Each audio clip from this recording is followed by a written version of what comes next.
So, Shira, one of the most common questions that I get asked is, I've got this child who's engaging in this type of negative behavior and I want it stopped. Well, my first question is typically why. So, number one, why do you want it stopped? And number two, why is he engaging in the problem behavior?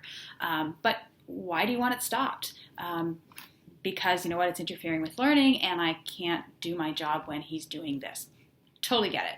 An unreasonable answer to that question would be because it's really annoying. I can't stand when he looks at his hand sometimes. Does it interfere with learning? No. Does he engage in negative behavior and it's harmful to the environment when he's looking at his hand? No. So then is it really appropriate to have to really focus all of our energy on this and decrease the behavior? No. So, we've put together a list of 5 top things that the reasons why we do want to target challenging behavior. Yeah, so interfering with learning is one of them. Another one that would make it worthwhile for us to try to reduce the behavior is if it's injuring themselves or other people. So if their behavior is causing harm to themselves, or they're doing something like banging their head, or they're picking at their fingers, or doing something that's harming themselves, then that's worth interfering, and we want to help reduce that behavior.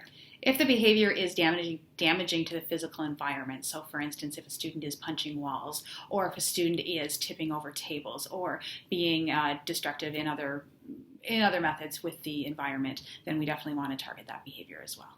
Another important one is if it's socially isolating. So there are some cultures where, let's say, eating with your hands is totally appropriate, and that's fine. But if there are some cultures where most of the people will eat with utensils and our child is eating with their hands or sitting on the floor and not eating appropriately, if they're in an environment where that would socially isolate them, then that behavior is worth targeting.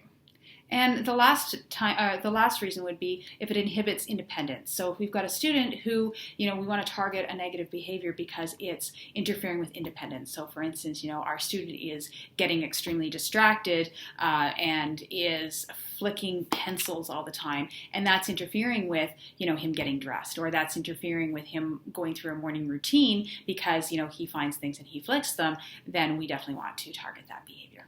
Yeah, so the thing to remember is that we're not here to change personalities, but we're really here to make our students and our clients more functional and to get them more in social places and socially accepted and giving them more skill. And it's not about taking away, personality traits that we might think are quirky.